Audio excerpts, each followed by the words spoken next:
All right, so it's 9:51. So if you guys don't want to stand here for 10 minutes or so. All right, cool. Now, you're going to look at Coach K, right?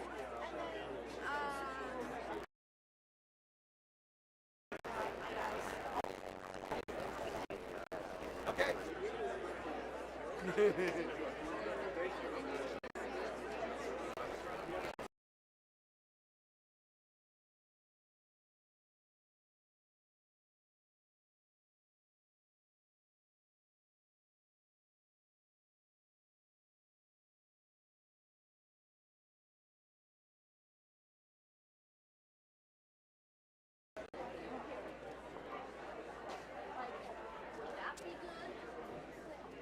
Good morning. Good morning.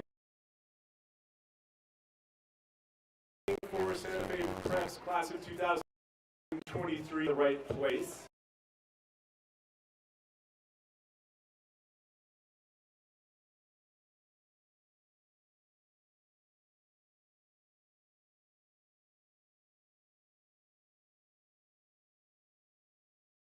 Rooms located to my right and inside the admin building.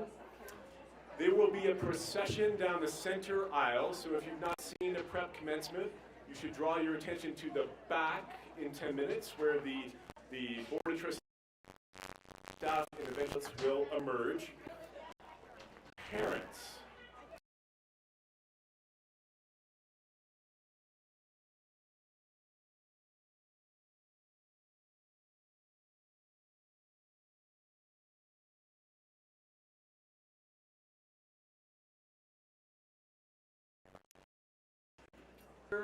Commence in the dining hall.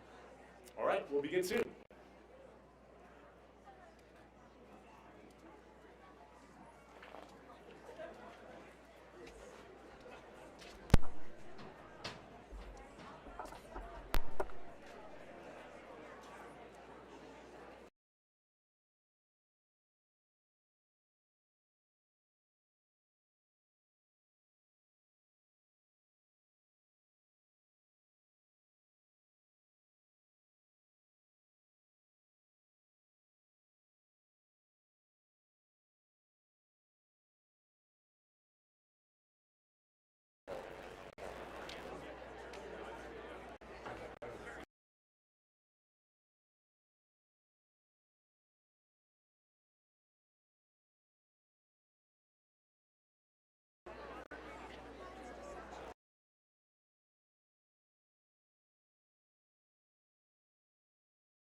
You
may be seated.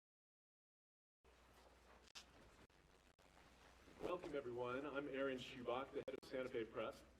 Members of the class of 2023, parents, relatives, trustees, faculty, and staff,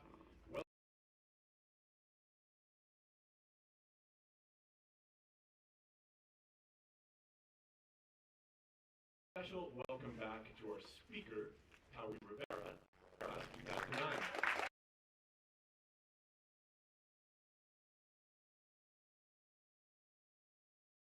Our class speaker, and Fanula Moore, our valedictorian, who will address us later in the program. Also, please.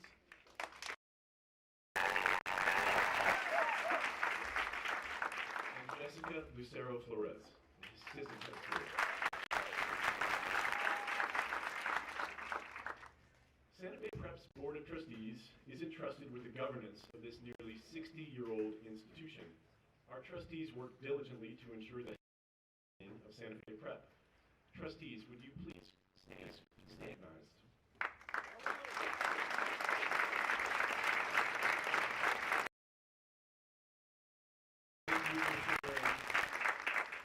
Thank you for sharing your time and talent. I'd like to afford special recognition to 3 trustees who complete their terms of service this year. Alicia Montoya,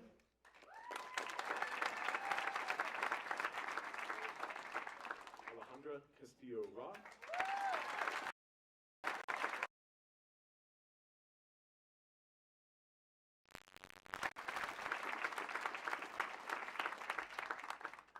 Faculty and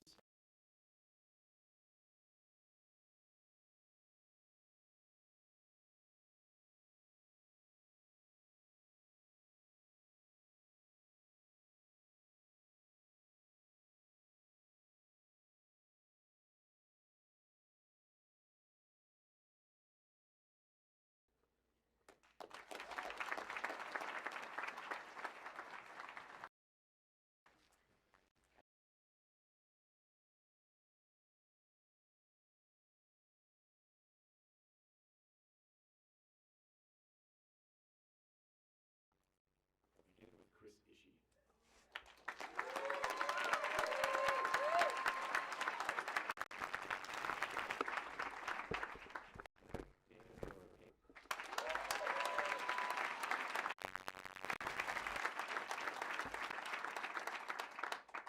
Robin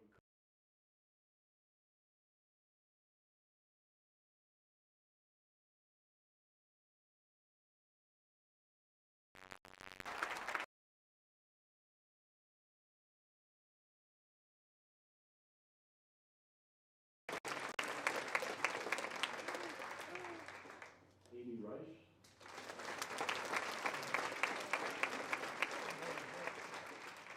And Camila Gurlis.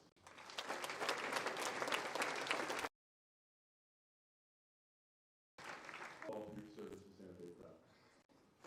Jessica Flores, it is with deep gratitude that I thank you for your impactful tenure at Santa Fe Prep. We're grateful for your professional skill, good humor, and your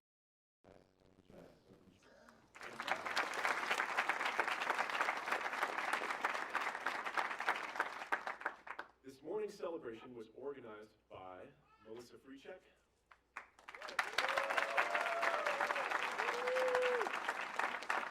Lisa Lowitz, Jennifer Dreyfus. We're being webcast by John Utzi and Ambrose Ferber. Mary Little, Summer Aubrey,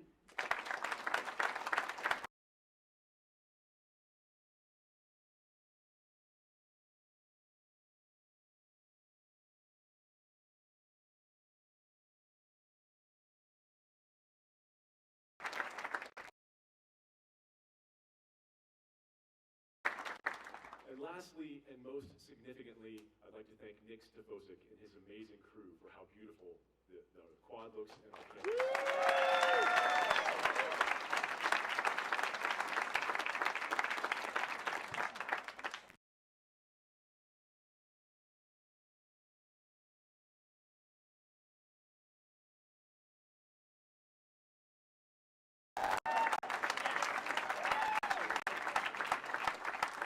A little out of my comfort zone, but I'm very comfortable up here.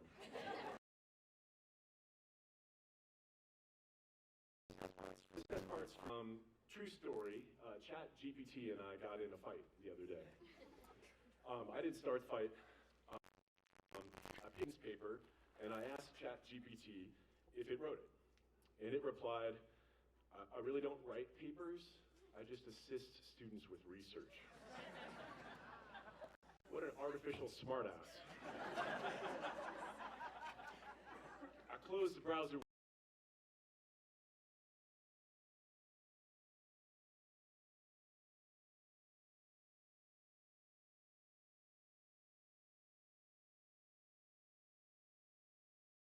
Attack army of snarky AI chatbots.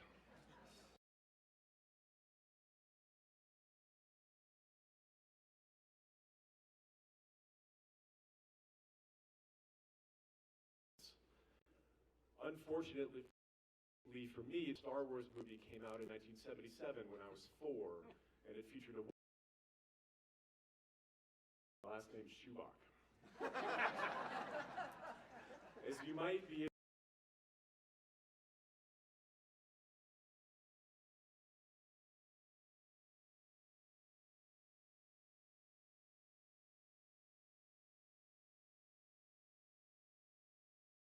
has elements of fiction to it.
Dramatic leads and members of the chorus, not for the sake of the role, but for the sake of the story.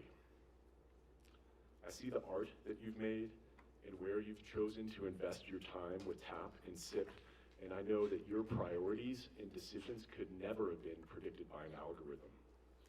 They represent you, and they represent the purpose that you're finding in your life. I can attest that the papers that you write are far better than what ChatGPT would produce, perhaps in spite of the split infinitives that I find in your papers. I can also attest that this speech is more idiosyncratic and weirder than the one that I asked ChatGPT to write for me. We made up. Like the science fiction of my youth, we're rebelling against robotic foes, but we're not using laser beams. We're doing it by being ourselves. On our fields and courts, sometimes you attacked when you should have defended, and you defended when you should have attacked. And as multiple district titles demonstrate, it worked out really well. Maybe robots can play games well, some games, but they can't invent them, and they don't know why they're worth playing. But you do. The next time you break the algorithm that's trying to predict your life, you're asserting your humanity. The next time you don't buy an item that a corporation has assigned a robot to sell to you, you're defeating the robots. The photo-filtered people that you see on social media aren't robots, even though they're acting robotically. They're humans, and their world is just as messy as yours. Celebrate that. Fight against the fakeness. There's a famous bumper sticker that says, "Keep Austin, Texas weird." I say keep yourself weird. Just because we're humans doesn't mean everything that we do is humane. When I asked you last week if anyone at Prep had changed the course of your life, you all said yes. Multiple people had done so. They probably did so with kindness. That's an important lesson for you to remember as you graduate today. What does it mean to celebrate our humanity? Is it to celebrate finitude and transition, doubt and hope, regret and joy, all the emotions you might be experiencing today? Mental health researcher Jane Twenge urges young people to remember that mental health is defined as the appropriate response to the stimuli. It's okay if sad things make you feel sad. Today, you're going to feel many things, but don't skip over being proud of yourself and being proud of your family. I close my obviously handmade remarks with a flesh and blood poet, Mary Oliver, who, in her poem, The Summer's Day, famously asked a question very appropriate for you. Tell me, what is it you plan to do with your one wild and precious life? Oliver, who passed away in 2019, lived a relentlessly unrobotic life, and once began a poem with the lines, "I do not live happily or comfortably with the cleverness of our times. The talk is all about computers." She also wrote, "I look upon everything as a brotherhood and a sisterhood, and I look upon time as no more than an idea, and I consider eternity as another possibility, and I think of each life as a flower, as common as a field daisy, and as singular, and each name a comfortable music in the mouth, tending, as all music does, towards silence, and each body a lion of courage and something precious to the earth. When it's over, I want to say, all my life I was a bride to amazement. I was the bridegroom taking the world into my arms. When it's over, I don't want to wonder if I made of my life something particular and real.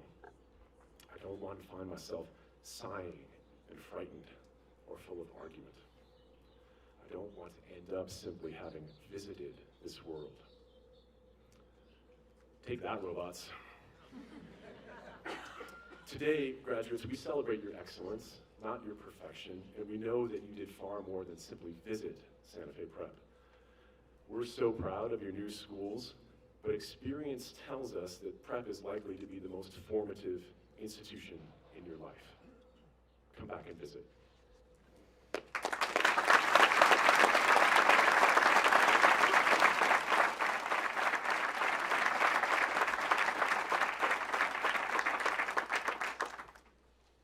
The distinct honor of introducing Howie Rivera, an enrolled tribal member of the Pueblo of Powake. Howie graduated from Prep in 2009, and courtesy of Dr. E, I've obtained a copy of his senior class t-shirt. I thought they were joking, but it really does say "Sexy and Fine, Class of '09.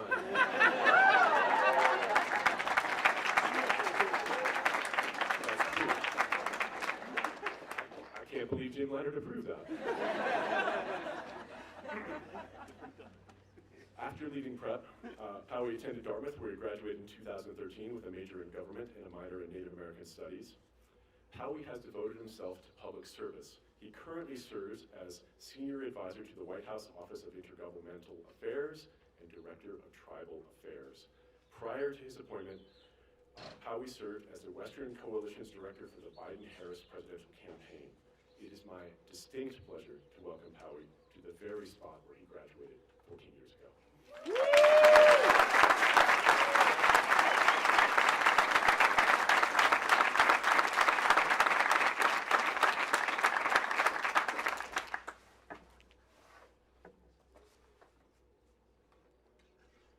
Well, good morning, everyone.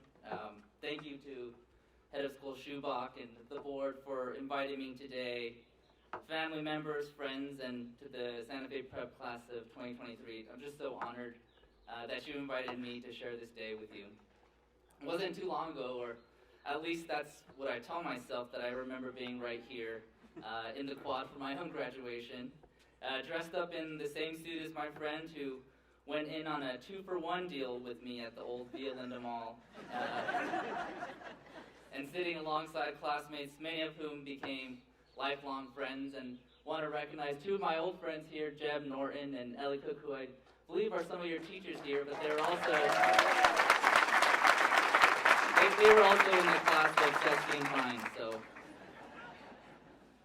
each and every one of you should be so incredibly proud of not just earning this diploma, but the growth you've experienced as individuals and as a class, whether through sports, through the arts, language programs, academics, community service. I actually was in a Royal Rat. I don't know if that still exists anymore, but internships. I hope you'll take a moment to reflect on the values that you've cultivated here, the tools that have sharpened your approach to challenges with clarity, the resilience you've earned through overcoming setbacks and failure, and the curiosity that keeps you moving forward.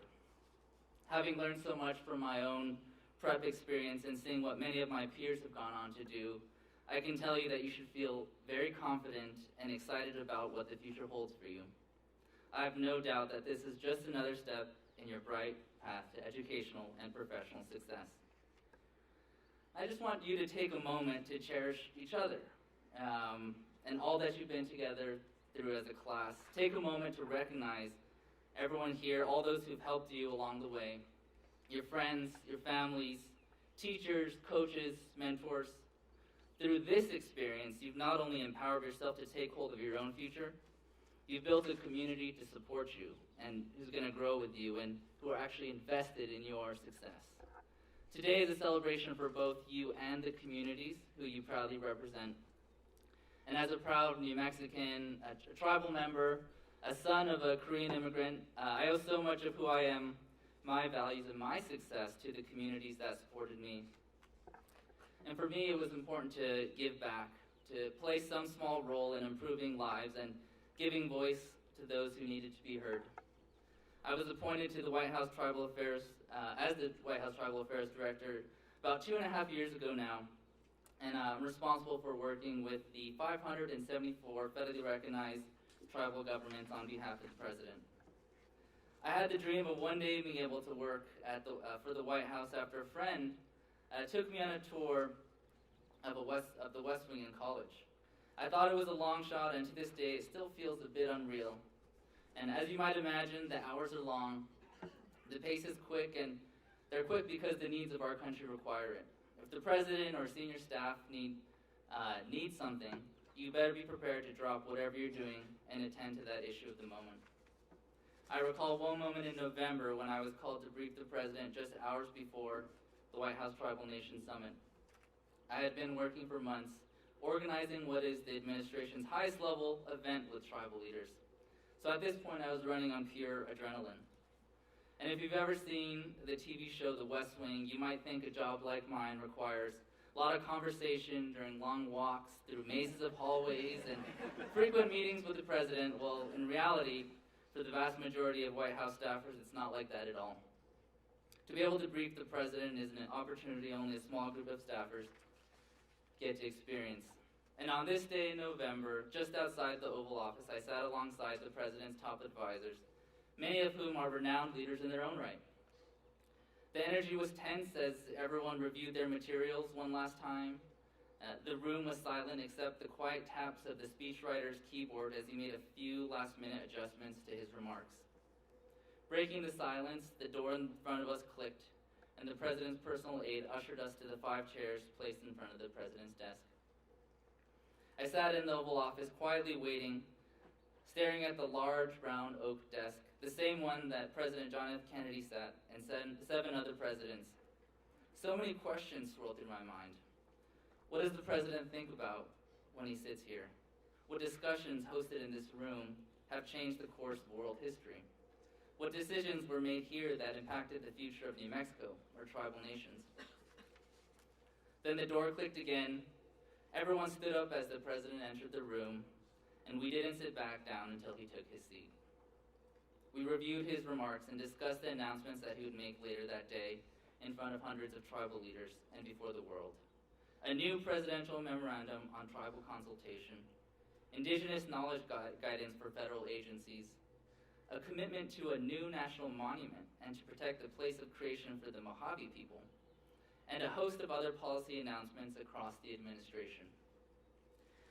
I realized I was quite literally at the decision-making table, and actions taken at the summit would shape Indian country and our nations for generations to come.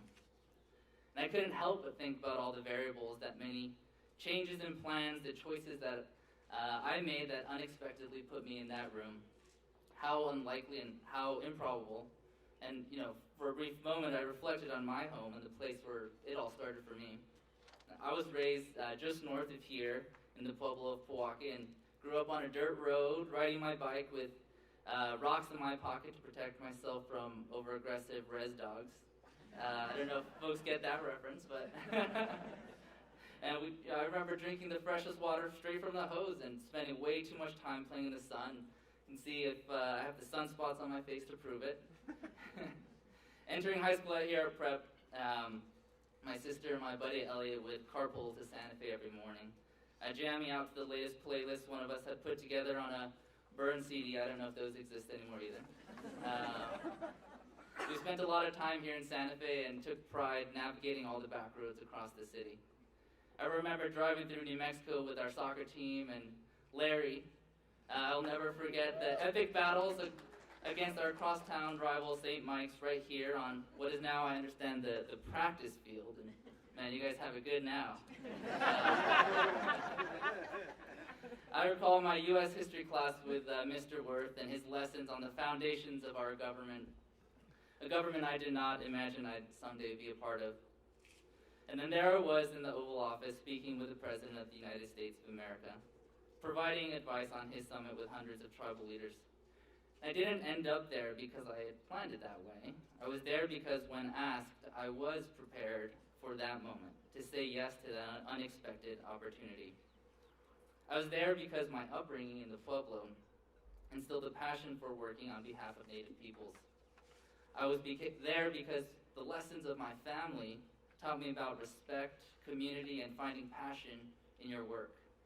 I was there because the people who supported me in my education and career, who taught me about leadership, good judgment, and how to make change. In fact, many of those people were and are part of the prep community. I was there because as a young student, I made the choice to challenge myself at a school like prep that opened doors and opportunities that I couldn't have imagined. And I was there because I had taken a few chances in my career that led to those unexpected opportunities. Some people seem to know exactly what they want to do from the time they're young kids. Some take longer and some are still searching. Either way, I'm here to share with you that in the pursuit of your goals, your path may take some turns, and in fact, I can almost guarantee it. But in that pursuit, do not waver in your expectation of success. Your expectation that if you put in the work and remain resilient in the face of challenges, you will find yourself achieving new heights. Do not close yourself off to considering new opportunities. Do not be discouraged by change, but embrace it. Find opportunity through it and appreciate change for the lessons it teaches you. Following the 2016 presidential election, I recall the feeling of loss and a deep pit in my stomach as I pondered the uncertainty of the future. I was working at the Democratic National Committee at the time and had just arrived back to D.C. from my campaign deployment to North Florida. No one told me before, and what I experienced for the first time was that in this line of work, the highs can be high, but the lows, well, they can be pretty low. I was at that low moment not knowing what the next steps would look like, not knowing if I would have a job, where I would live, and fearing that the path might have been a dead end for me. The days ticked by, then weeks, then months with little progress on what would come next. I felt stuck in neutral. The momentum I had gathered in my career up until that point had come to a standstill. I decided to make a change and set my sights on law school. I began preparing for the admissions test and brainstorming applications, and after months of working, getting ready to apply to school, I received an email from Senator Elizabeth Warren's Chief of Staff asking for some advice. Curious as to what this could be, I agreed. We met and had a pleasant conversation, and after which I received an email asking if I would like to join the team. I was flattered and frankly a bit surprised, but I was a bit conflicted. After all, I had deliberately decided to shift my life away from politics, and this unexpected opportunity would draw me back in. In some ways, it felt like I was betraying a commitment I had made to myself and my plans, but after wrestling with the decision for weeks, I opted to take a chance, a leap of faith, trusting that I was prepared to take that risk, that I had the skills to make the most of the opportunity, and that the lessons from 2016 would only help me tackle new challenges that lay ahead. Over the next 2 years, the first candidate I worked for, Senator Warren, was unsuccessful in a primary election, and the second candidate I worked for, President Biden, won a general election, and then I stayed with his team at the White House. As I think back to some crucial and surprising moments in my journey, I realized that my willingness to embrace opportunities as they rose, even if I didn't anticipate them, is what led to these milestones in my life. Today is an incredibly important milestone in your life, and you should be proud. The skills and experiences that you've gained here will be the reason you're prepared to embrace opportunities, planned or otherwise, that will help you decide what the future holds for you.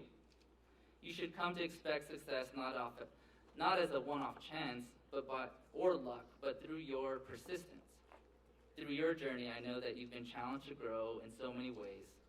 We all know that there are great challenges that face our nation, challenges that either have touched or will touch your families and your lives. But you're up to these challenges. You've given yourself the gift of opportunity and resilience. You've taken an important stride toward achieving your own dreams, and you've set an example to others in those communities that have supported you. You are inspiring those who have seen your perseverance and hard work, and who are now witnessing the culmination of your efforts today. I know that you're fully equipped to give back, each and every one of you. Give back to your families, to your communities, to New Mexico, to your country, and to the world. You will be successful. I know it, and you should know it too. Do what you can to help others succeed too, especially those who might not have all the advantages that you have.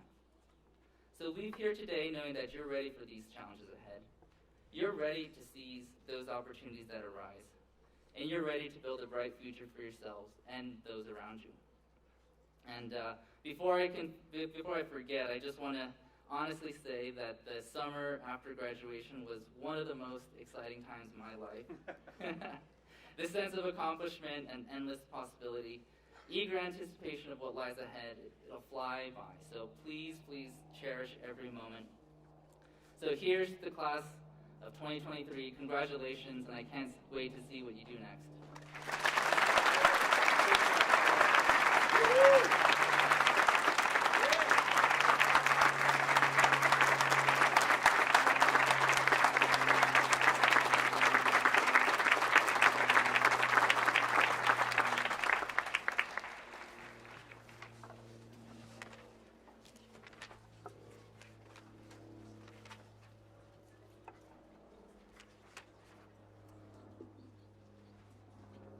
Each year at Commencement, we recognize a faculty member for extraordinary service. The J. Shelton Grant for Teaching Excellence, named for retired science teacher J. Shelton, is awarded to a teacher selected by the head of school with significant input from you, the senior class, and the faculty. The award celebrates inspiring and outstanding teaching and includes a grant of $10,000 from an anonymous donor. This year's recipient has many distinguished and distinguishing characteristics, so it's going to be difficult for me to keep his identity secret for long. Joining us in 2006, this faculty member is the only adult I've ever asked to be quiet in assembly, in award ceremonies, or in the lunchroom. Boisterous, yet sensitive, one could say this faculty member has a flair for the dramatic. A fixture at Prep for 17 years, his colleagues have many stories to tell about his adventures on our stages, his care for his students, and his strong sense of collaboration, particularly in balancing the drama program with the athletic department for the benefit of our students. Our award-winning drama program is a perfectly symbiotic relationship between our talented actors and this very talented director. His light touch gives the actors a sense of agency, and he's a master of timing and casting. Bradford Fairbanks.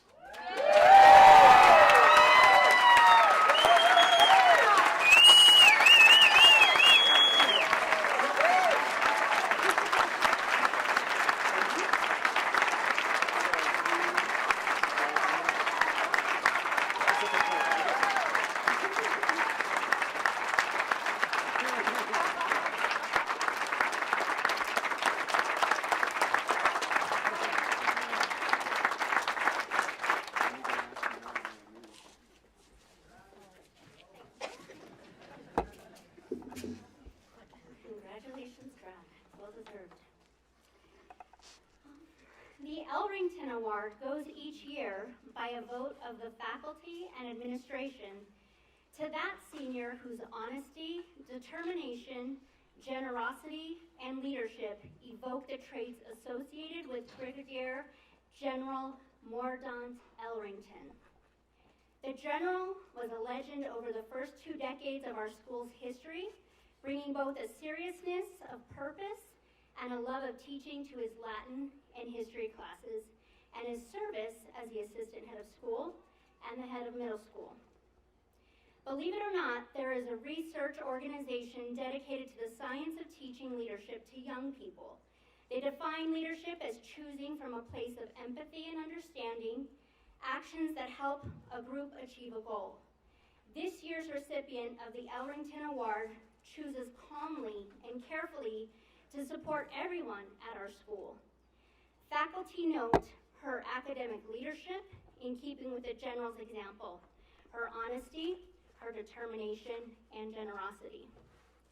In the words of the faculty, this young leader is always positive and committed, with a kind heart, willing spirit, and fun attitude. From her role on STUCO and as a mentor to younger students in STEM and athletics, this young woman exemplifies resiliency and is authentic and utterly reliable. It is my distinct pleasure to award Catherine Bear the 2023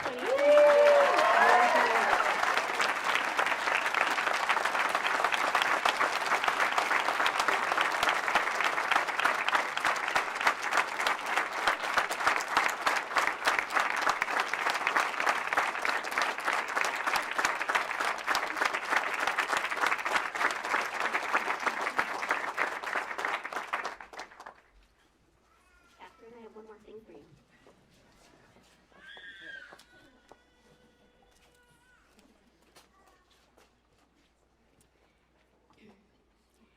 The Douglas Schwartz Class Speaker Award honors Doug Schwartz, chair of Santa Fe Prep's Board of Trustees in the early 1970s, who guided Prep wisely through great growth and transition.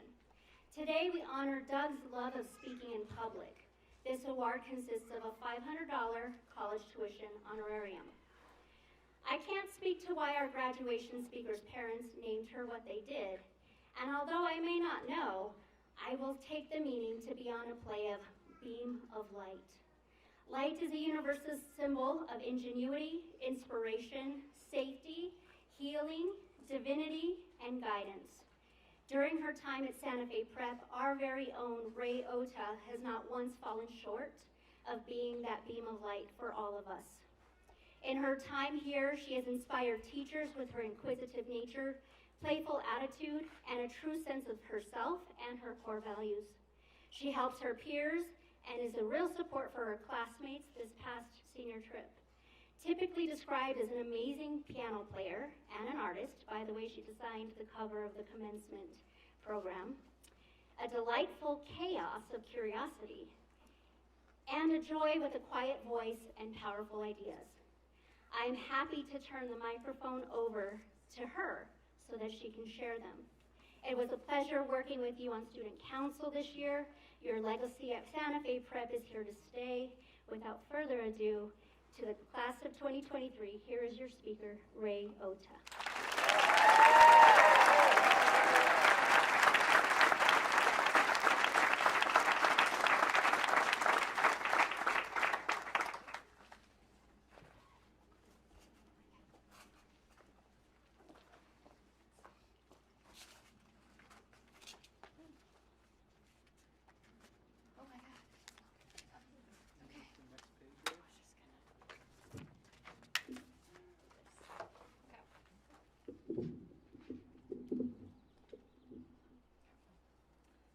Hello. I would first like to recognize all the family, friends, teachers, and mentors who are here once again for the class of 2023. Parents, you have shown endless patience in answering our every question, and you have gripped the side door, face pale, as you taught us to drive. Friends, you have been down to play cards at lunchtime. And mentors, you have given us a warm smile and hug every time we have seen you.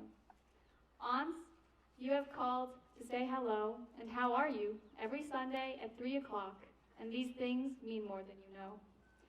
Teachers, thank you for coaching us through our every sports game. Thank you for asking us to resist settling for easy, neatly wrapped answers on things like the Russia-Ukraine war. And thank you for encouraging us to question what we at first believed to be true, but was, statistically speaking, twisted. The love, guidance, and support you have given us is reflected back to the kind, smart, brave, tenacious, and open people who are graduating today. Now, dear class of 2023, guys, we've made it. What?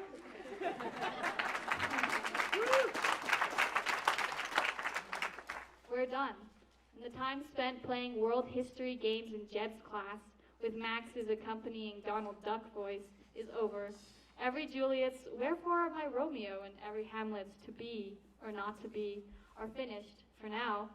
The fabulous actors, directors, and all-time piano star Mr. Ishii in this year's suspense-filled play and Shakespeare-style extraordinary musical have exited the stage, and Mr. Murray's in-class debates, ending in chocolate bars, if we're lucky, will be missed. Ideally, I'd like to give this high school experience a 10 out of 10. I had a 10 out of 10 experience junior year when I watched Dessa and Funula tear up and down the soccer field in ways that would impress Albert Einstein himself. I had a 10 out of 10 experience entering calculus class on some slow Monday or Tuesday afternoon of that same year to suddenly find Asher with a pair of scissors starting Santa Fe Prep's first ever barbershop. Camila, on behalf of our calculus class, I'm glad your first reaction was to laugh. Anticipating Lucy's K-pop dance moves at different times throughout each day, lights shining down on her, singing into her mic and blowing kisses, you know, the whole shebang, has too been a 10 out of 10 experience. And still, there were many things along the way that did not go as expected. The first would be COVID, as you all might have guessed. Settling on our doorstep and every other doorstep across the world quietly, until it wasn't quiet anymore, the pandemic was many things. In the beginning, it was surprise, fear, anger, sadness, and an exhaustion. But like a light breeze on a sunny afternoon, sweeping across the field and turning the leaves of the cottonwood tree in the opposite direction, the pandemic was also bravery. It was relentless effort. Here at Prep, teachers worked tirelessly for our education. During hybrid mode, the Spanish and English departments juggled echoing gym spaces. The science department conducted lab experiments, and math teachers moved over to the Kurth reading room, all while trying to keep a 6-foot distance from their students, tote around iPads, watch their computers, and point to a larger projector all at once, raising their voices through their masks until their throats were sore, so still online students like me would not be left behind. I can only offer my own perspective, but I think as a class, we did wonderfully well in not leaving each other behind. We were active participants in the way we shaped our lives in the aftermath of the pandemic. Our class came together through the openness to connect and the determination to have fun.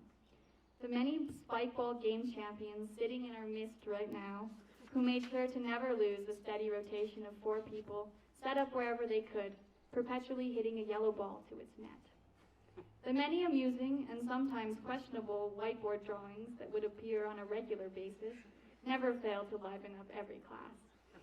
And as I heard through the grapevine, corroborated by photographic evidence, Weston's tinfoil ring proposal to Shrey truly turned a physics AP2 class into a surreal experience. And though I would like to continue with the story for each one of you, because with each one of you I have conversed, laughed, and leaped in one way or another, I'm afraid I'd forcibly be removed if I tried to say it all. What I can say, however, is that our attitude and care for each other as a class has helped in navigating the difficulties of the everyday. As Liam recently said on our senior rafting trip, survival does not have to be so grand as saving yourself from the rapids, but it can present itself as joining new social groups or just figuring out how to get through tests on days we feel low. This past fall in art class, talking with Maddie and Jack about our worries and hopes for college has been something I've kept in my mind as my own college journey took turns I did not anticipate. I think only a very few of us will tell you everything worked exactly as envisioned, but in each unpredicted instance, we have been determining for ourselves how to be with each outcome. Although we've worked too hard to chalk it all up to luck, an old Chinese tale has offered me some perspective, and maybe it's been helping others too. Here it is. Ready? There was once an old farmer who had worked his crops for many years. One day his horse ran away. Upon hearing the news, his neighbors came to visit. Such bad luck, they said sympathetically. Maybe, the farmer replied. The next morning, the horse returned, bringing with it 2 other wild horses. Such good luck, the neighbors exclaimed. Maybe, replied the farmer. The following day, his son tried to ride one of the untamed horses, was thrown off, and broke his leg. Again, the neighbors came to offer their sympathy for his misfortune. Such bad luck, they said. Maybe, answered the farmer. The day after that, military officials came to the village to draft young men into the army to fight in a war. Seeing that the son's leg was broken, they passed him by. Such good luck, cried the neighbors. Maybe, said the farmer. To me, this story has helped show the maybe approach gives us power to choose how to wade through every situation in life. On every path we find ourselves, planned or unplanned, we can choose how to perceive it and base our actions from there. If we find ourselves on a dimly lit ravine path, we can focus down on the steep drop, or we can look up at the stars. Whatever we choose, we do not have to let ourselves feel that these uphills and downhills just happen to us. Maybe can offer a middle path. As we move forward in life, we can use our learned skills of patience, dedication, perseveration, and always some great dancing moves to fill our lives with as many possibilities and as much happiness as possible. As we spread to colleges from Vermont to California, travel to gap years in Spain, chase culinary marketing dreams ending in owning 5-star restaurants in New York, and hike through the wild beauty of South American forests, I have no doubt each one of us will land, grow, and contribute to this world. Thank you.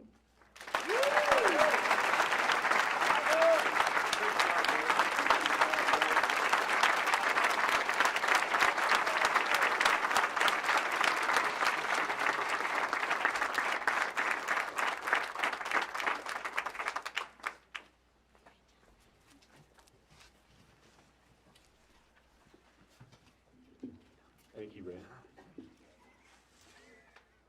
Seniors, soon-to-be graduates, we reach that moment. Alicia Montoya will help me award diplomas. Jessica Lucero Flores will read your names. We have a tradition at Prep that to recognize your service, faculty, trustees, and coaches who have a child graduating may assist in awarding the diploma. Without further ado.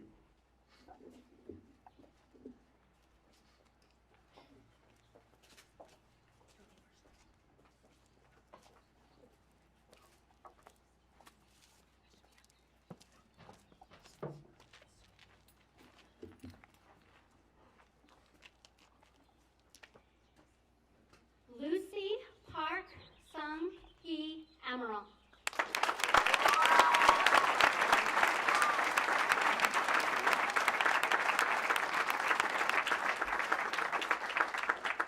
Jonas Walter Anderson Joyner.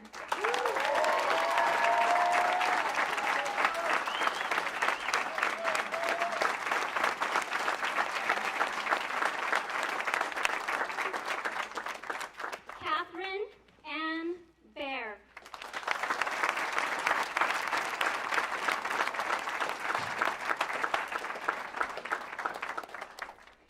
Isaac Butens.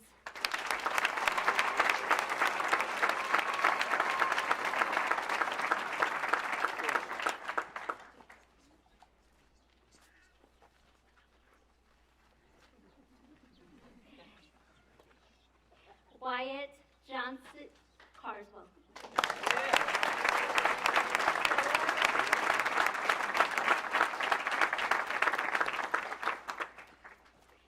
Gabriel Matias Córdoba.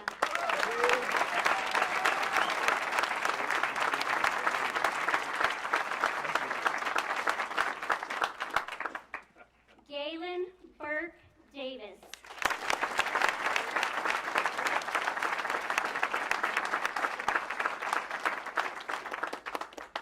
Indy E. Desiderio Sloan.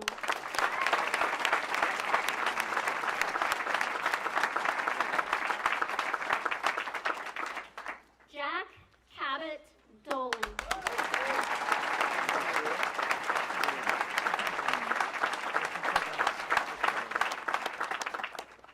Ryan William Dominguez.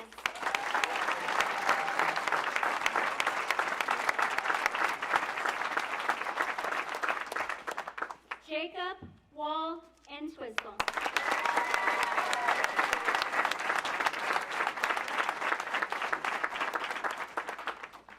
Fiona Birch Oreb Rana Goldstein Poland Ferber Itapia de Madrid.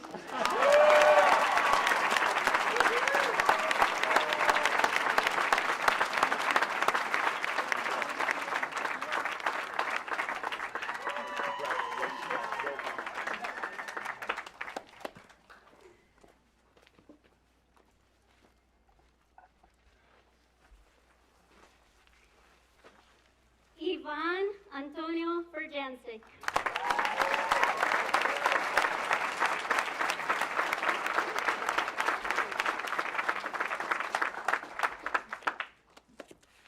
Cooper David Francis.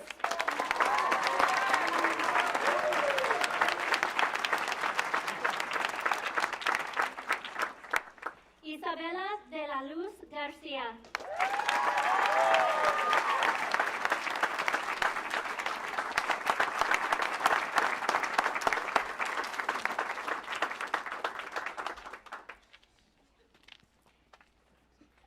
Don Mateo Montoya Gilbert.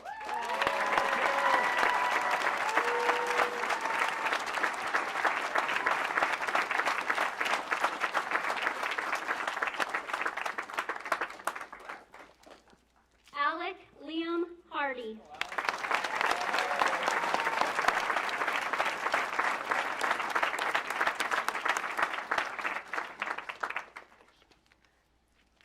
Tyler R. Harvey.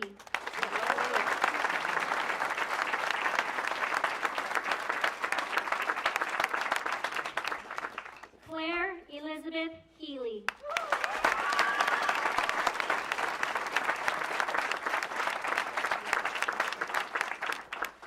Lola Jensen Karp.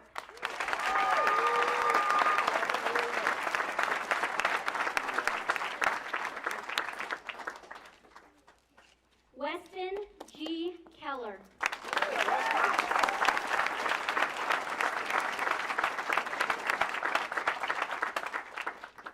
Margarita Lucis Marion.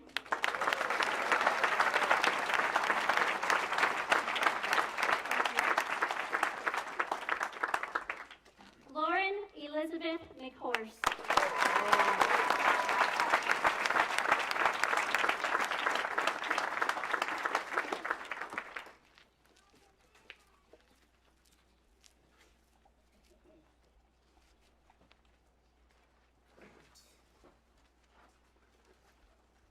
Madeline Ariel Mena.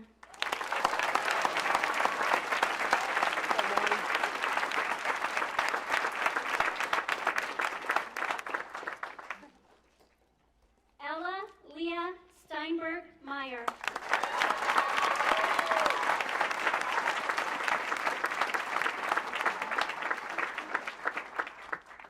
Emma Orchid Myers.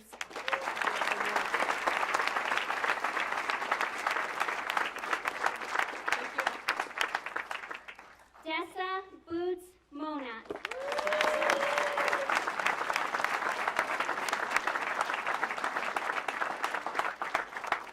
Isaiah Montoya.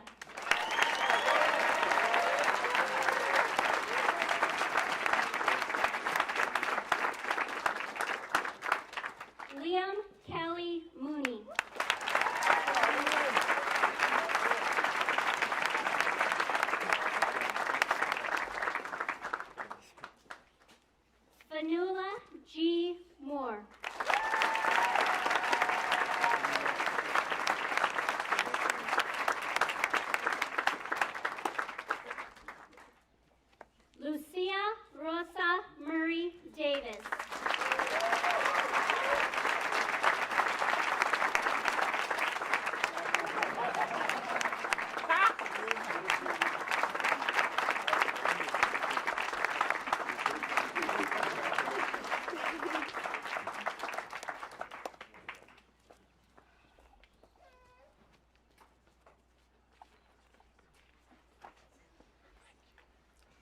Asher Nathan.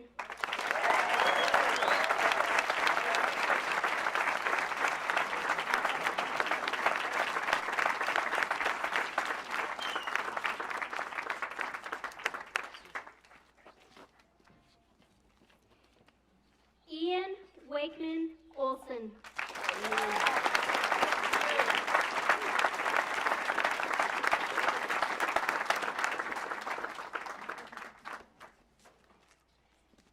Ray Ota.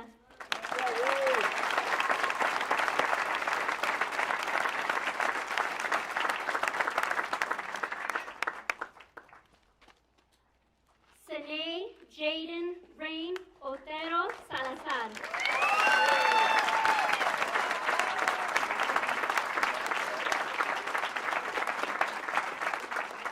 Hannah Perlak.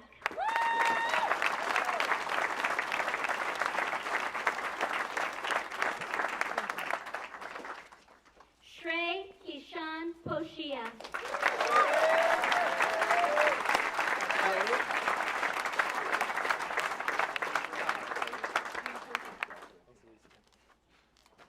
Malachi Louis Pravat.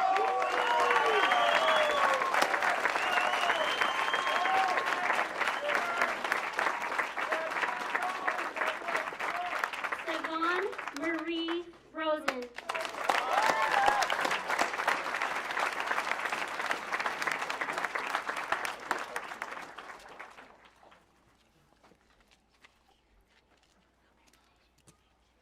Nicolas Roth.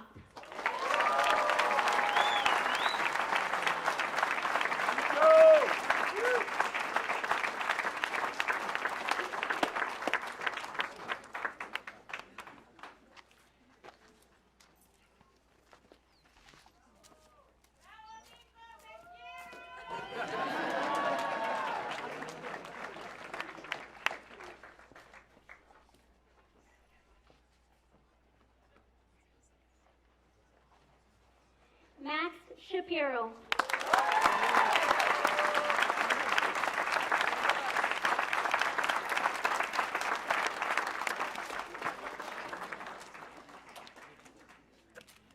Iris Teague.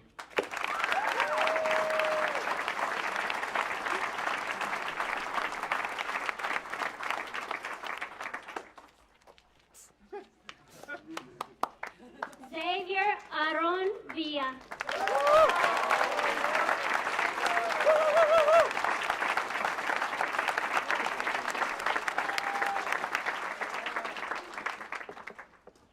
Arlen Nora Grace Visser.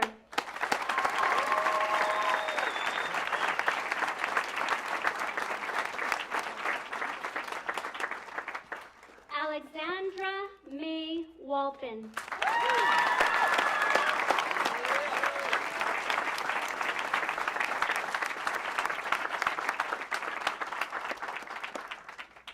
Yifan Wang.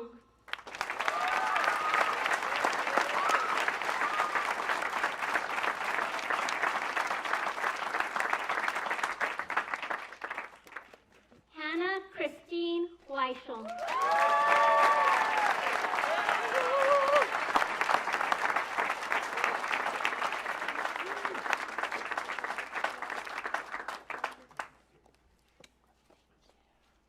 Sterling Ann Petania Wheeler.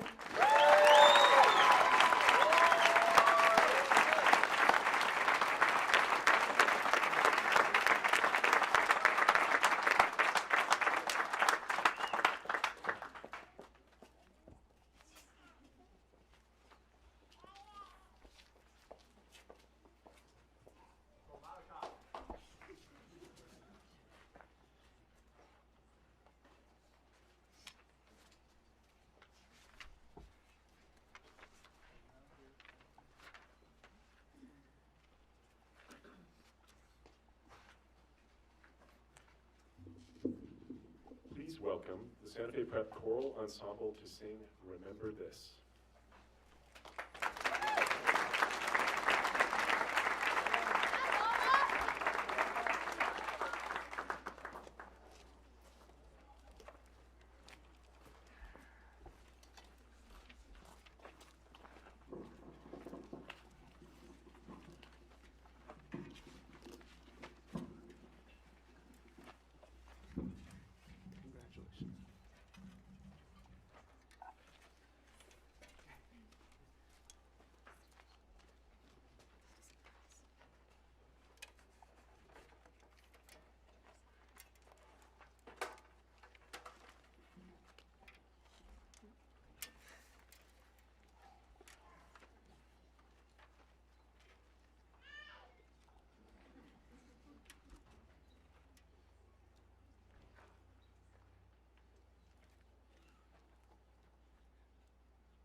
of today. Remember this.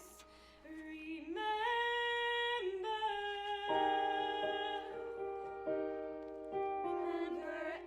everything that led you here. Each road trip and every single tear. Remember what you learned and what you still don't know. You look back on your life, on the girl you were for 18 years. You look back one more time, then you let it go. Your hand might shake as the ignition lights. You might not know what road you'll take, but now the gear is shifting. Your foot is lifting off the brake. Remember this. Remember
The Valedictorian Book Award is given each year in honor of Mary and Ramsey Harris, lifelong learners, educators, and friends of Santa Fe Prep. Each valedictorian receives an inscribed book to honor their academic excellence. Fanula Moore brings out the best in her teammates and peers, linking them together, encouraging them in their journeys, and cheering their successes. This approach has led Fanula to distinguish herself in every academic challenge at Santa Fe Prep. This fall, she will join some of the world's most qualified students at Princeton. We could not ask for a better representative of Santa Fe Prep. Welcome, Fanula.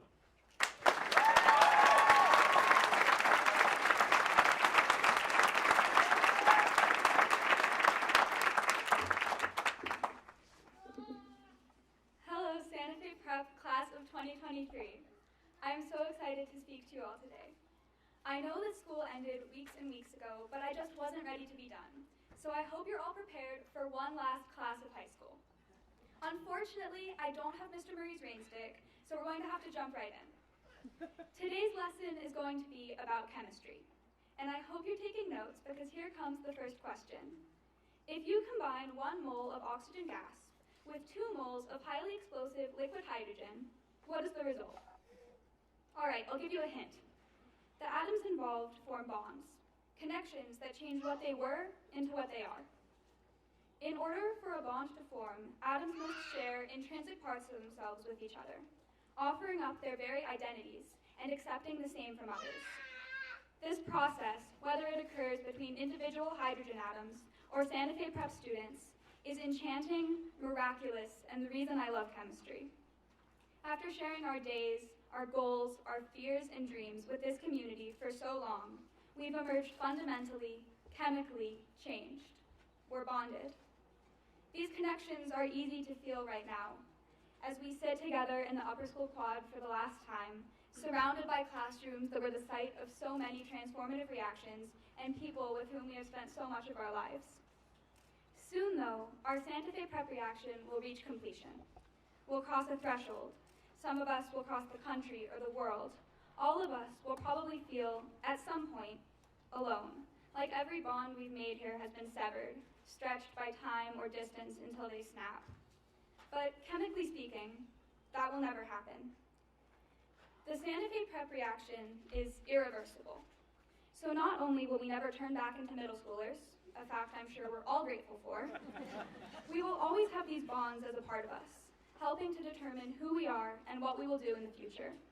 Prep, the knowledge we've gained, and all of the people who have helped and challenged us during our time here will remain a part of us, supporting us as we face new and initially terrifying reactions.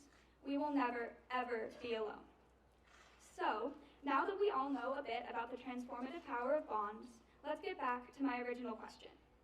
When you combine 2 moles of liquid hydrogen with 1 mole of oxygen gas, in addition to a great big explosion, also known as the many trials of junior year, you form water, one of the most unique, powerful, magical substances in the world. It fearlessly traverses through mountains and forests, shaping others through its courage. It prolongs and saves lives. It builds incredibly complex structures and creates the ideal conditions for important change to occur. Every one of us will find our own use for it as we answer a new, daunting yet exhilarating question. Now that we've been formed through these bonds, what good can all this water do? It's an experiment with a myriad of marvelous results, and I can't wait to get started.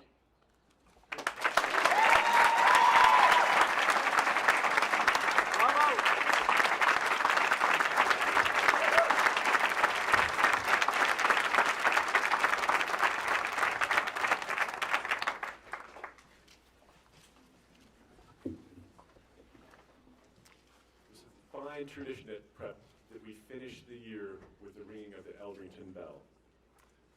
Faculty and staff, would you take a moment to form our receiving line, directed out towards the dining hall?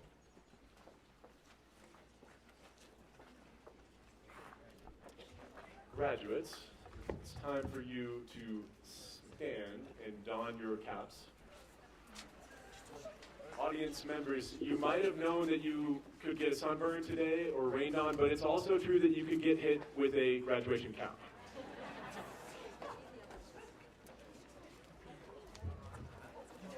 Junior Gus Curtis Mitchell is standing by the Eldrington bell.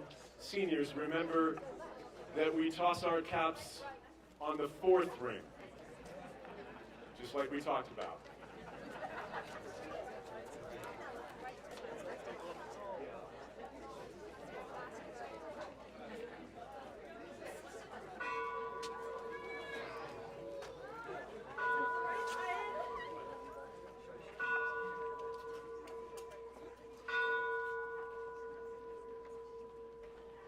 Go.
you.